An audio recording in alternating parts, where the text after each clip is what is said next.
ভোটারদের ৩,০০০ টাকা পাইয়ে দেওয়ার প্রলোভন দেখিয়ে ফর্ম পূরণ করানো হচ্ছিল। উত্তর দিনাজপুর জেলার কালিয়াগঞ্জের সাদিপুর গ্রামে ভোটারদের ৩,০০০ টাকা পাইয়ে দেওয়ার প্রলোভন দেখিয়ে ফর্ম পূরণ করানো হচ্ছে বলে অভিযোগ তৃণমূল কংগ্রেস সমর্থকদের।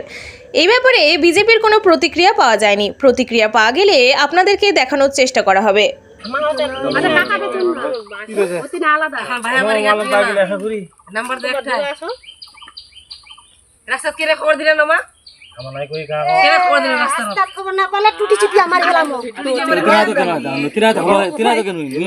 ভিডিও করছি ভিডিও।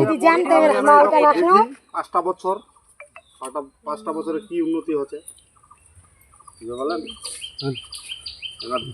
হামলা যদি না দেখি যে সরকার মোবাইল দেখাতে পার বেশি রাখবে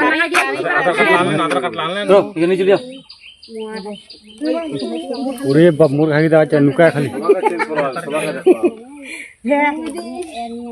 ওই তোমাকে খবর দিলি আগে আইছে দনে জনে কাটা সুসং করা তোমার এখন খবর পাবেন কি খবর পাবো মানে দেখ কি করব দে ভরণ দেবে দে কাদর দে দে আতার আমার দুয়ার দিয়ে যাবে তখন তো ধর্ম আর আতার কাটা নেপিসিন গান বলেছে চিরক তিন গান সাথে কি বাবা রে এটা যদি মোবাইল নাম্বার গে তুই কি মোবাইল নাম্বার মোবাইল নাম্বার লাগাতে কি না মাঙ্গানে না চারটা তো নামে লাগে চারটা তো অক্ষর লাগে মোবাইল নাম্বারটা তোমার ঠিক আছে দা এটা কলম দিয়া